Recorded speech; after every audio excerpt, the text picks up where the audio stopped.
Empire.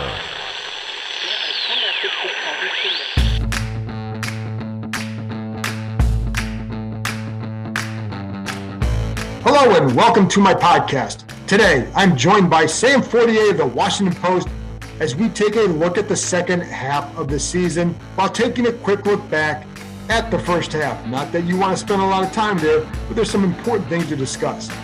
What do we need to see moving forward? And one player in particular who will be under the microscope a little bit more because of how he played in the first half. You can follow Sam on Twitter at Sam Fortier, and you can read my work on ESPN.com. I spent the bye week talking to congressmen and staffers for the NFL investigation that Congress now has interest in, whether it's just documents or hearings. Fun stuff, folks. But I can tell you that staffers on both sides, as of now, do expect this to get to a hearing. And if that happens, yes, I could see Washington owner Dan Snyder being called to the stand. Where it goes from there, what he says, I don't know. But unless something new comes out, I don't see him being forced out. The NFL, by the way, is planning on turning documents over, but I don't know exactly what that will be. I know that they are asked to turn a lot, and they're going through a lot, but they have answered some of the questions that Congress had. So stay tuned on that one. When we look at the second half, the one group on defense that has to improve remains the linebacker. Of course, there's other areas, but that group on defense has been a disappointment for the most part. There's been progress in the secondary, helped by getting Landon Collins more in the box, Cam Curl on the field more. We need to see better play from William Jackson III, more consistent play at corner. If we don't, then it would be fair to wonder about the money they spent on him. I know some folks who know him well and think he's a good player. They didn't think he was a good zone corner because it's just never been how he processes the game. Washington has played a lot more man this year than last year, so they have adapted to him in that regard. But he's also been asked to play some different techniques in man coverage. He has to get used to those. Will he do so in the second half of this year? We need to see where that goes. But the linebackers, specifically Cole Holcomb and Jamin Davis, must play better. The problem Washington has had there is simple. When one plays well, the other doesn't. And it's been like that for a while. I've been growing impressed with Davis until the Denver game, or at least I thought he was progressing, but I thought the Denver game was a tough one for him. Didn't have a good game against the run. He was easily blocked, would get himself out of place trying to avoid a block or not taking it on properly. Wasn't much oomph to his sheds, which I think made it easier to drive him back and take him out of place. Other games, Holcomb takes a read and react approach rather than just going. The coaches want to see him just see it, go get it. One thing I also wonder about involves Chase Young. He has not rushed the passer well or not consistently, and one thing I've advocated has been using him inside at times. Well, against Denver, they did that.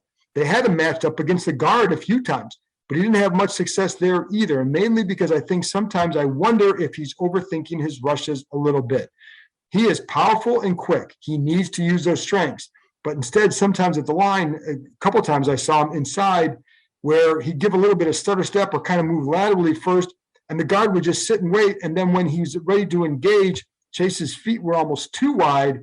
And then because of that, I felt like he lost some power on his rushes. So he kind of took away his strength just on his own. What I really wish they had done was brought in, if you're going to let Ryan Kerrigan go, bring in another veteran pass rusher to help a guy like Young develop. When you talk about developing players, to me, that's one of the things that helps do that. Ryan Kerrigan helped with that last year. And yes, it would have been wise to bring him back. But if you're not going to, okay. But it would still have been helpful to bring in somebody who does know that position and somebody that could help a guy like Young and just teach him doesn't even have to be teaching him pass moves, but also show him how they process the game and what they have done and how they prepare, etc. The problem is I don't think he's going to get all of that from defensive line coach Sam Mills. I think Mills is not every coach is going to be strong in the finer details of helping a guy like Chase Young. And I've never been in those meetings, so I don't know what Sam Mills tells him, but I do know what I've heard. And I think it would have been good to get a pass rush expert or somebody who's played the position a while to help Young. Listen, one thing I do know is the same group is Jonathan Allen's being coached by the same group. He's having a hell of a year. And just so you know, they will be heavily scouting college quarterbacks now, and they have all season, and they will this month and in the future. They know what they need. So when these top quarterbacks are playing, it's likely that someone from Washington will be there, and they need to be. It's smart. Anyway, that's it from me. After this break, Sam Fortier of the Washington Post and I will dive deep into what we expect in the second half, and again, what we need to see from Chase Young and many others. It used to be hard to stay close to family until Facebook Portal. We went from rarely video chatting to seeing each other on Portal almost every day. Portal has cool features like Smart Camera that keeps up with the kids so they don't have to sit still, which is its own challenge. Plus, the new Portal Go is portable, so we can take it to the playroom or the kitchen. The best feature is how close we all feel, even though we're far apart. Give the gift of a deeper connection. Facebook Portal. Share something real. Welcome back. Now here's my conversation with the Washington Post's Sam Fortier. Sam and I have been grinding away this week. What is it, 20-hour days for you too? Is that what you're doing? I mean, it's the bye week, so I'm taking vacation. Yeah. Okay, we'll see. Working 20 hours a week. All right, well, some of us who grind are still doing the 20 hours a day. So, that's how it goes. It's an inside joke, folks. But I wanted to have Sam on to talk about a little bit looking at the first half, but mostly looking ahead to the second half of the season. And to close out the first half, what was maybe your biggest surprise about this? I mean, I think everybody will look at the 2-6 record and say, I didn't quite see that. But what was your big takeaway and surprise from the first half of this season? And maybe this can be at the end, maybe this can be, now, but do we have time at some point for a good dad joke story? Because I know that obviously this is a pro dad joke space. I can tell it later. Well, you can tell it whenever, but if you want to start with that, then we can have it start with that, and then people can just probably tune us out. But go ahead. No, we can do it at the end. Okay, we'll do it at the end. Okay. Now people are going to be like, oh, what is it? There we go. That's how we keep you interested. Gave them the hook. The 2-6 record is not keeping you interested. The dad joke might. There we go. Absolutely.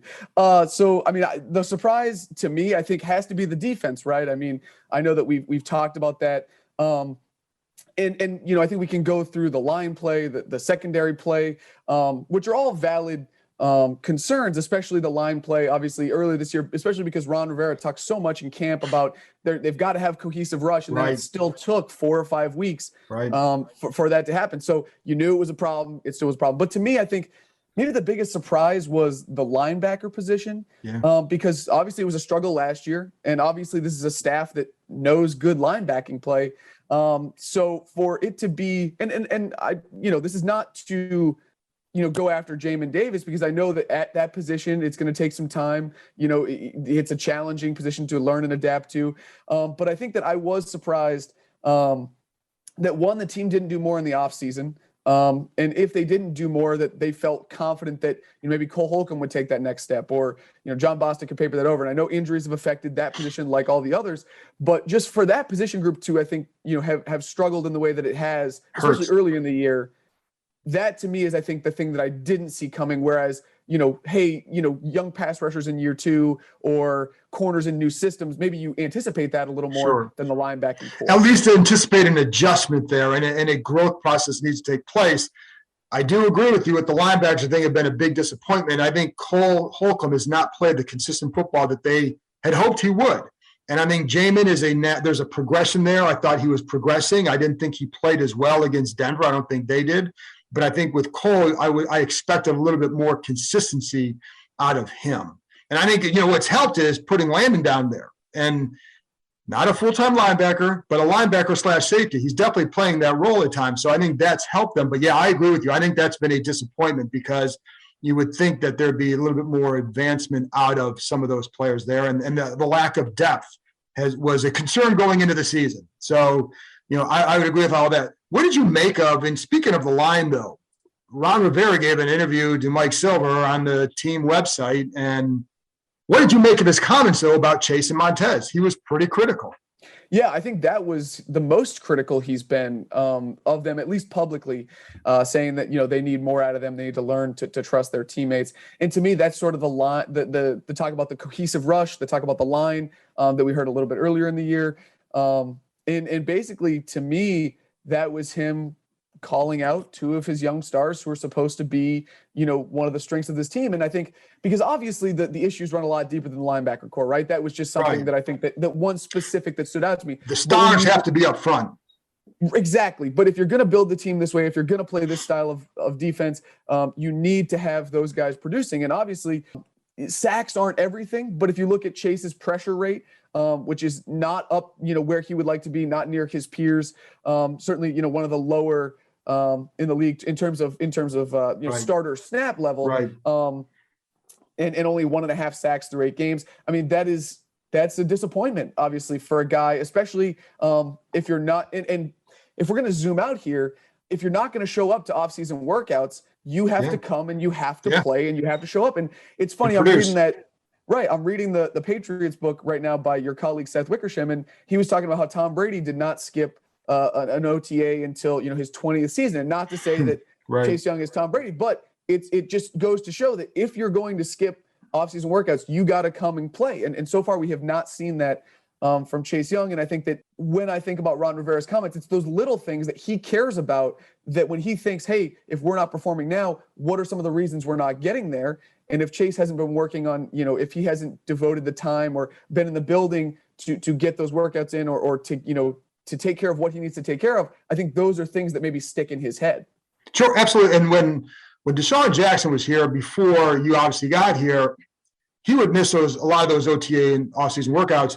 And players, by and large, really didn't care because they knew what he was going to do when he showed up on Sunday. Now, also, and I don't want to Chase Young is supposed to be a leader here, so I think they're in different categories. But with Deshaun, the whole thing was, hey, he does what he does on Sunday. It's not going to affect that, and it really didn't. He was going to catch 50 passes, have about 7 touchdowns, and make some killer plays. He could change a game with one play and with one catch. And so that's what he would do. And it was always consistent. But with Chase too, though, I think the one thing I know, going back to these comments, and if you didn't see it, go visit Redskins.com, but he was more critical of their inconsistency and just some of the rushes that they had and how they were rushing.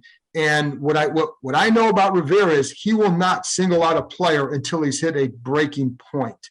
And he did it last year with the linebackers. He would just say, well, with this and that. But it was toward the end of the year, he said, we've got to get better play from the linebackers. He will not throw people under the bus until, I don't know, I think he's just being honest here. I don't want to say, I don't know if I like that term, throwing under the bus. I think he's being honest. But I don't know, I know he would not do that until he hits a point where, something's got to change. And so that, to me, was what part of the interesting part was. He's reached that point where this has to improve. And, and that's, which I think everybody would agree with. And, the other thing, too, with Chase that I look at is there's the inconsistencies with his approach maybe to the rush. And I think this is part of the growth process. He had success at the end of the year, and you watched him. And one thing I want to get into with him going forward is that all of his sacks last year came on the right side. Now, he rushed from both sides, but all of them came from the right side. Has that made a difference? Was it just as simple as, hey, I flipped sides? Or is there a technique that he's not using that he did last year? Or is it just like, hey, they figured this part out and they are getting chipped more. The ends we're getting chipped more. So there's a lot of things that could go into it other than just, hey, he missed OTAs. But if you, like you said, if you're going to do that, then it's always about, well, how do you produce during the season? Because if you do, then nobody cares. So, Right. And so I think that, I don't mean to say that's the explanation for why he's not playing. Right. And I think that he gives up the benefit of the doubt, because I know obviously he was training, he was working on skills. Yeah. And I know it matters to him too. I know it absolutely matters to him. I mean, the guy studies, I'm never going to question his work ethic. Right. By any means. Exactly. So go ahead. Well, I was just saying, to me, obviously this is not where he wants to be. And this is, I'm sure that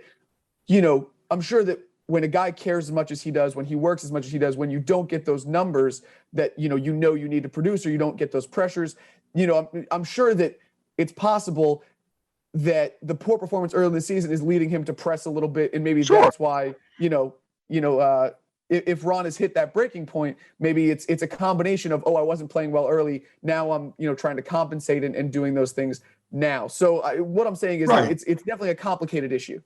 It is. And I do think, it's funny because leading into the second half, that is something to why I know Montez Sweat will not be out there now for at least a month, but with Chase, he will be. And there will be a little bit more pressure on him without Montez on the other side. So this is one of the things that I'm looking forward to watching throughout the second half. And unfortunately, we're at the point where now it's more about, right now, it's going to be more about individuals developing than it is about playoffs or anything like that.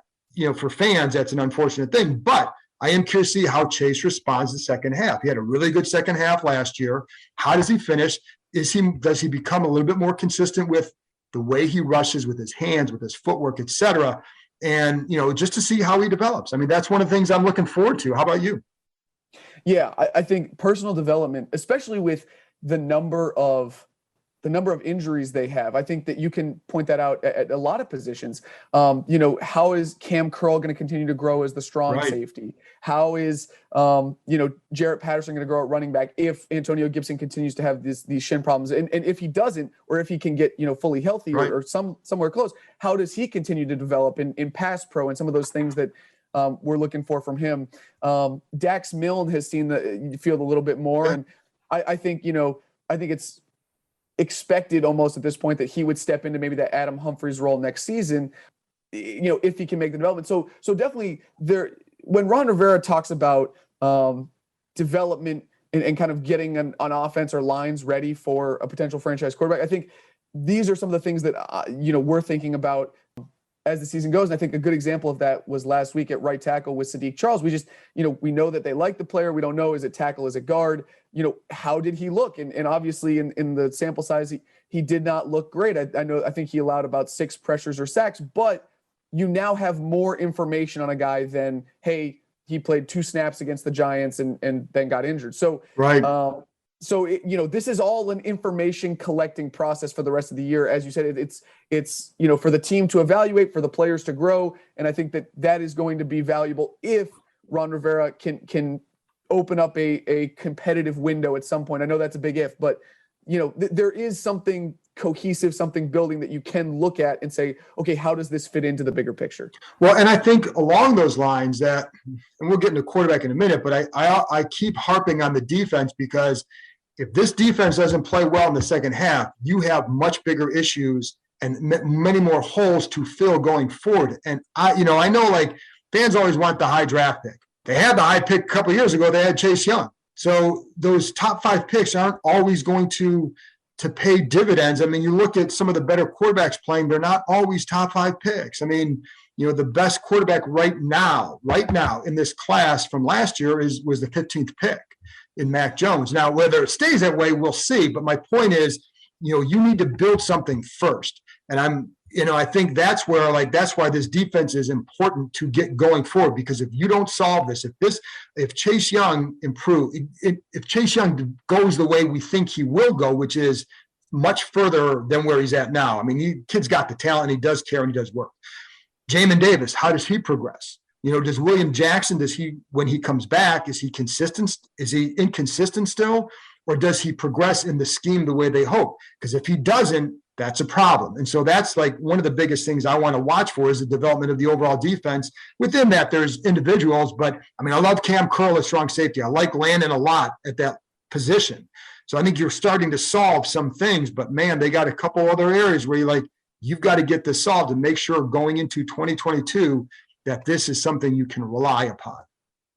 And I think to your point, this is something where, a good example, Cole Holcomb, like you said, can he develop into that consistent guy that they think he can? Or if given a whole year, does he not quite get there? And then you have to address it from outside. So, while obviously the defense is hugely important to see that progression, I just wonder, when you step back and in whenever your season ends, you're looking at the tape from the whole year, how are you going to see guys grow and develop? And then what decisions do you make to say, hey, this is where we got to go? Because obviously this remade front office, there's been a lot of injuries in the players they brought in, but also I think a lot of maybe not living up to expectations, or maybe it's taken a little bit longer. So how does this personnel department then, take those evaluations and then decide where do we need to fix this roster? Absolutely. And I think one thing with Cole, what would help his development is Jamin playing more in the middle and taking over that role, because then it allows him to go outside where they feel he's more comfortable. So, and I think that could help him. But I think, like I said, if you get those two playing consistent down the stretch, you'll be a better defense. And, then you're going to have to fill in a couple parts here and there, but at least you don't have major holes. And if you wanted to get a guy in the first round, another corner or whatever, you can go do that and know you're adding to it and not trying to rebuild again.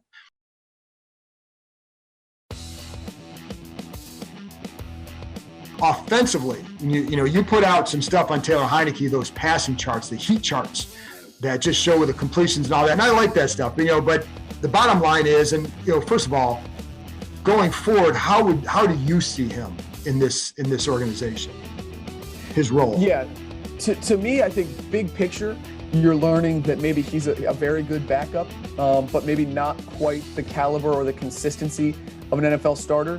And I think it's important to point out that while they have had trouble in the red zone or in that 35 and in territory over the last 3 games, they have moved the ball. So whether that's play calling or personnel or execution in terms of not, it's a combination of all those things probably, particularly because of the injuries they've sustained. But to me, Taylor Heineke, solid backup, has shown that if he can continue to grow and and obviously that's an open question, but some of those passing charts and his struggles to complete the deep ball. I mean, I think those are, I don't want to get lost in the minutia with him. Right.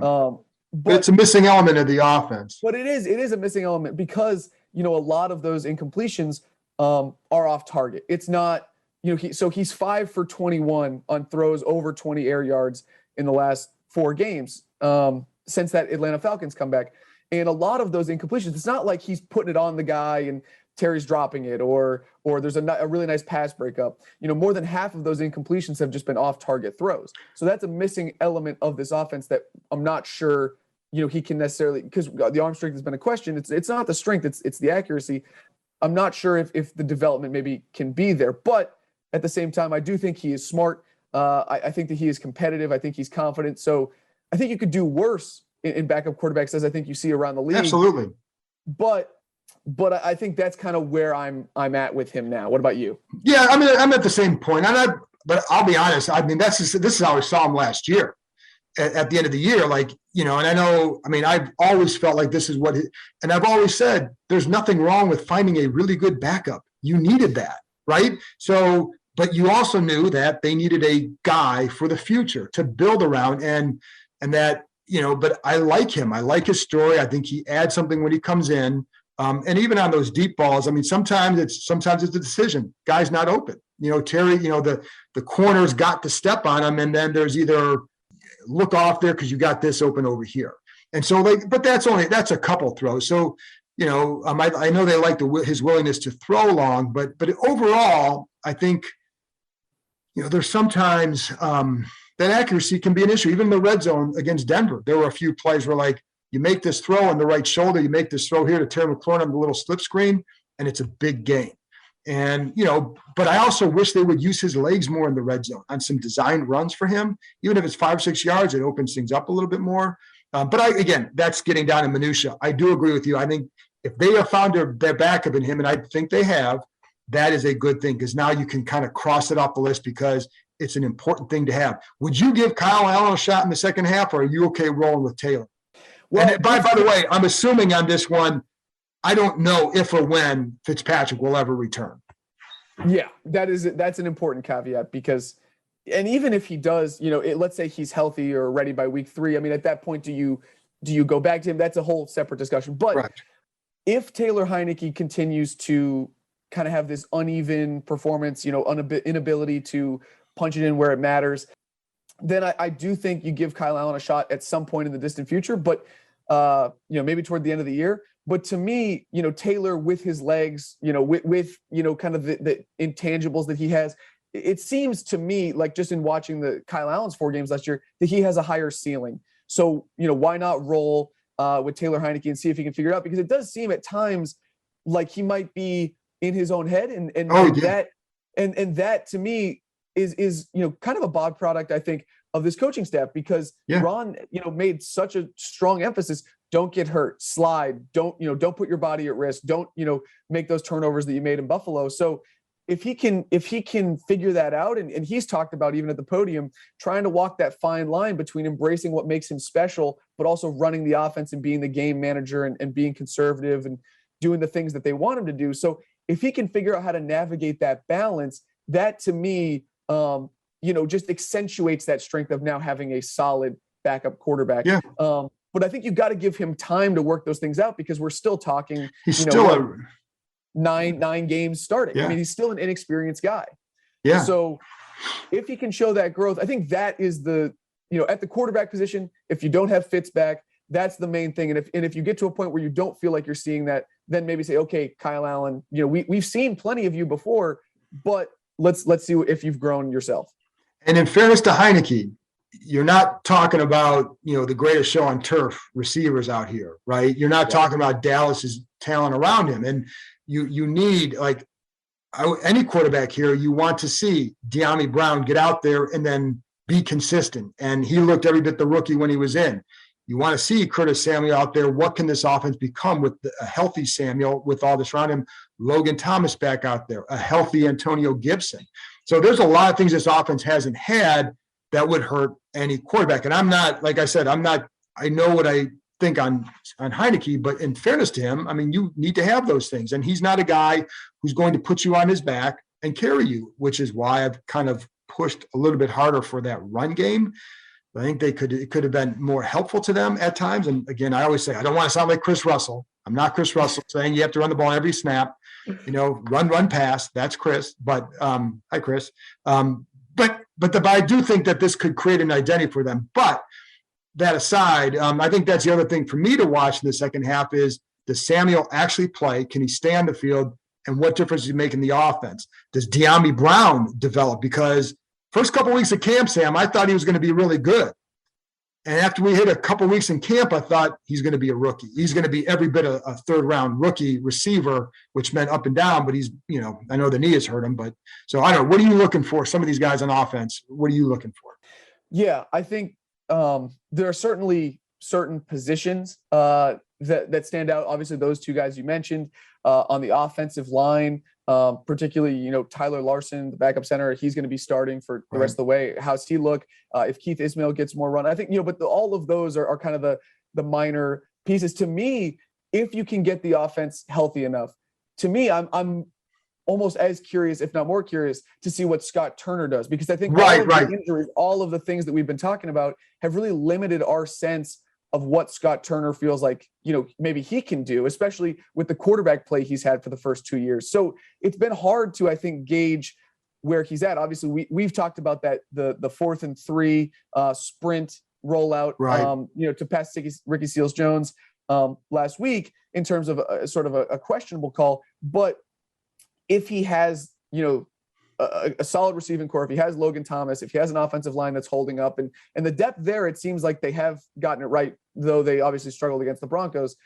How does Scott Turner grow and develop? How does that, partnership work with Taylor Heineke? So it's I think that is the thing that I'll be looking forward to most in the second half.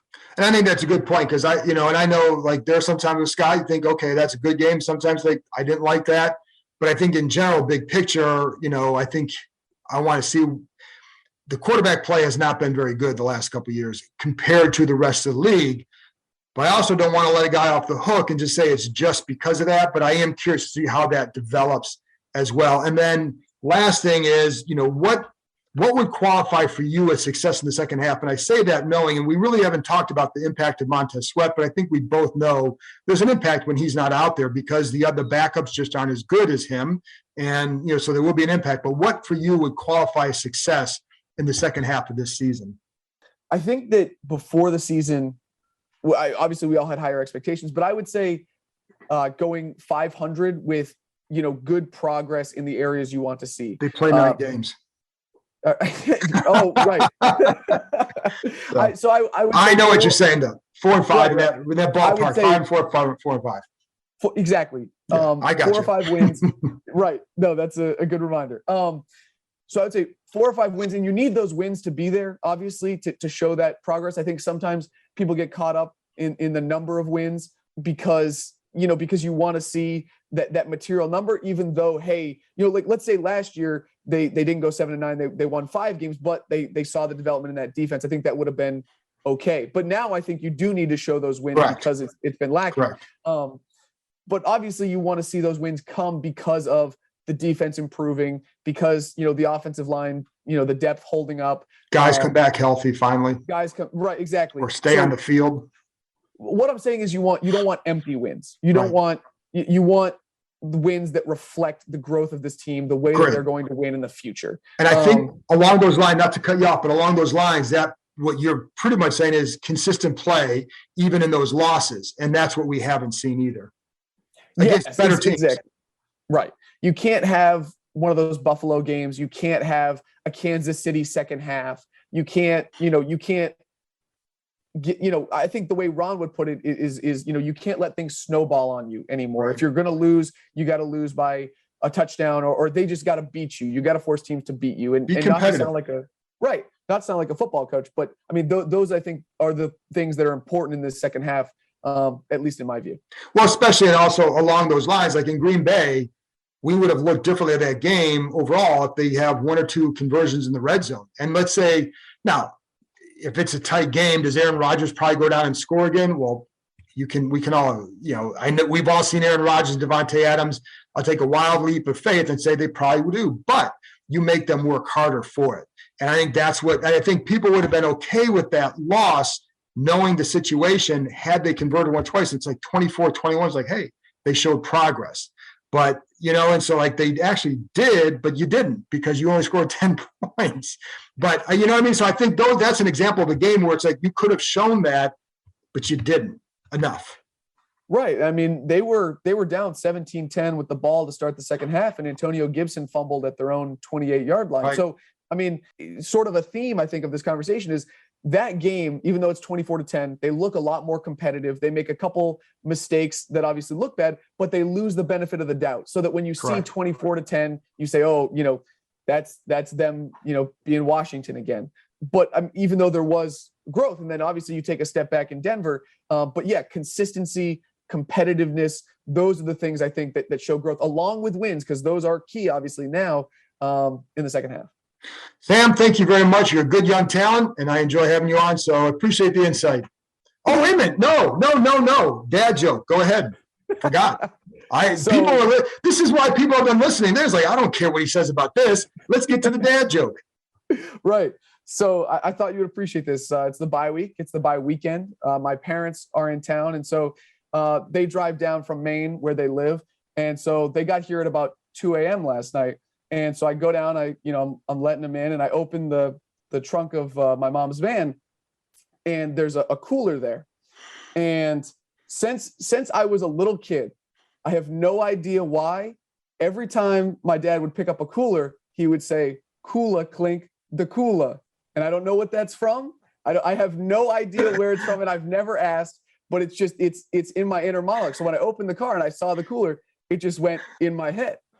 And so I thought, I that's a W for your dad. Right. And I said, am I going to say it or are you? And he laughed and, my work here is done. So I thought that you would appreciate that. I do, because there are a lot of times where my kids will come down and my middle son, before he was lifting weights, and he'd come down and he'd throw his shirt in the dryer. We have no shirt on. And I always say, I thought you said you were lifting. I thought you said you were lifting. I thought you were working out. And, it was like every day when he did it. Now, the problem is I can't say it now because it does look like he has been working out. But every day you do it. And then sometimes you just come down, you just look at them and they'll say, like, don't say it. Don't say it. I'm like, I don't have to now because you already know I might. It's already been said in your head. I'm done. My work is done. So in the banana joke, they got tired of, but, I can't help that. So the banana phone joke. Right. But it's as long as you're the voice in their head, I mean, that's all that matters. When I used to coach basketball, I knew I had my team. When they would repeat what I said, I'm like, I'm done. I don't have to coach. Like, they are now coaching themselves. It's the same way with kids and dad jokes. Once you start, even my youngest son will do that. He'll come down, he'll take his shirt off, go in there and say, you can't go to school like that. And it drives him nuts. And every time. And so what happens now is because he's like, it drives him nuts. So I bite my tongue he does it. I'm like, a couple of weeks ago, I did it again. He's like, he just glares at me. I'm like, I'm sorry, I can't help it. But half the time I'll just start laughing, and he knows, like, don't you say it. So I don't have to. because you know what I'm going to say, and it already drives you nuts. And my mission has been accomplished. So there you go.